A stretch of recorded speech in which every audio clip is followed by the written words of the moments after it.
हैं सत्यकेतु, सत्यकेतु के ज्येष्ठ पुत्र हैं प्रताप भानु, प्रताप भानु के छोटे भाई हैं अरिमर्दन, मंत्री का नाम है धर्मरुचि। जो प्रताप भानु, इन्होंने अपने जीवन में ब्राह्मणों को खूब दान दिया, खूब गौएं दान दी, खूब यज्ञ किए। कथा तो बड़ी विस्तृत है, लेकिन इस कथा का सार यही कि जीवन में क्षण भर की अगर कुसंगति की प्राप्ति हो जाए तो आपके जीवन की दशा ही बदल जाएगी, आपका जीवन ही व्यर्थ हो जाएगा। कैसे?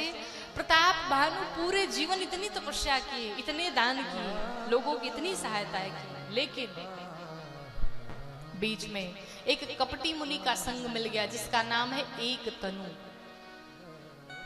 क्षण भर की कुसंगति मिली, आया और ब्राह्मणों के भोजन में मांस मिला दिया।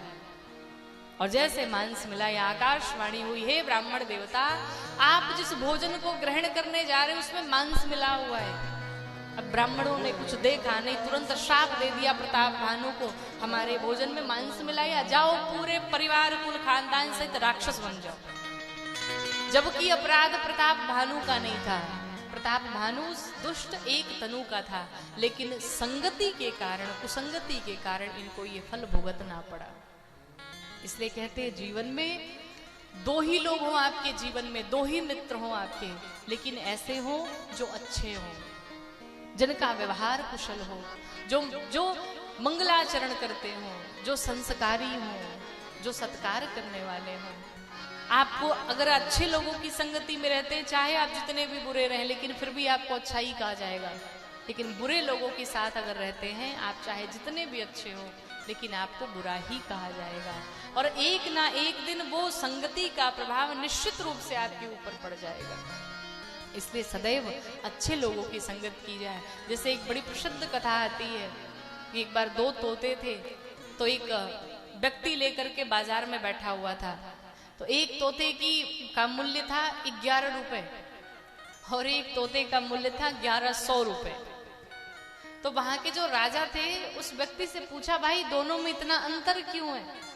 उसने कहा, ऐसे नहीं पता चलेगा, आप घर ले जाओगे तब पता चलेगा। तो वो राजा दोनों तोतों को खरीद के लेके आया, एक 11 रुपए का, एक 1100 रुपए का। जब लेके आया तो जो 1100 रुपए का तोता था उसे अपने कक्ष में रखा, और जैसे कक्ष में रखा, प्रातः काल हुआ, ब्रह्म बेला आई, बोला, तोता बोलने लगा, सीताराम सीताराम सीताराम कहिए, हे राजन उठिए और भगवान का नाम लीजिए, राम राम बोलिए। कि हरे रामा रामा राम सीता राम राम राम, हरे रामा रामा राम सीता राम राम, हरे रामा रामा राम सीता राम राम राम, हरे रामा रामा राम सीता राम राम, हरे रामा रामा राम सीता राम राम राम, हरे रामा रामा राम सीता राम राम राम, हरे रामा रामा राम सीता राम राम राम, हरे रामा रामा राम सीता राम राम राम, हरे रामा जय हो, हरे रामा हरे रामा रामा राम सीता राम राम राम, हरे रामा रामा राम सीता राम राम राम, हरे रामा रामा राम सीता राम राम राम, सीता राम राम राम सीता राम। राजा ने जब सुबह सुबह सुना कि कितना प्यारा तोता है, राम राम बोलता है, सीताराम बोलता है, सुबह होते ही बोलने लगता है, बड़ा खुश हुआ। अब पता चला इसका मूल्य 1100 क्यों था। अच्छा, दूसरे दिन जो मात्र 11 रुपए का था उसे लेकर के आया कक्ष में रखा, और जैसे ही सुबह हुई 4 बजे सुबह के, लगा गाली देने, जितनी गालियां थी सब दे डाला राजा को। अब राजा की हालत खराब सुन के सुबह सुबह गाली, राजा को बड़ा क्रोध आया, कहा आज तुझे मृत्यु दंड दूंगा, मार डालूंगा तुझे। अरे उल्टे किसी ने बात नहीं की हमसे आज तक और तू गालियां देता है मुझे। जब पहले वाले को पता चला, उसने कहा, सरकार मेरा छोटा भाई है, इसे छोड़ दो, मृत्यु दंड मत देना। राजा ने पूछा, एक बात बताओ, तुम दोनों भाई ही हो, पर दोनों में इतना अंतर कैसे है?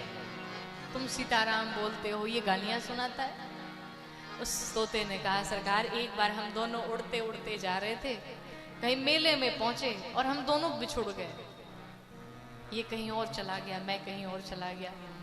मैं पहुंच गया उड़ते उड़ते संतों के पास, तो सीताराम बोलने लगा, और ये उड़ते उड़ते पहुंच गया चोरों के पास, इसलिए गाली देने लगा। यही अंतर है। बोलो भक्तवत्सल भगवान की।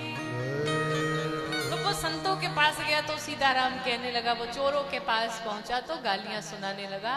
यही अंतर है कि अच्छे लोगों की संगति की जाए। आप चाहे जितने भी अच्छे हों, लेकिन अगर बुरे लोगों के साथ में रहते हैं तो निश्चित रूप से आपके जीवन में वो प्रभाव पड़ेगा।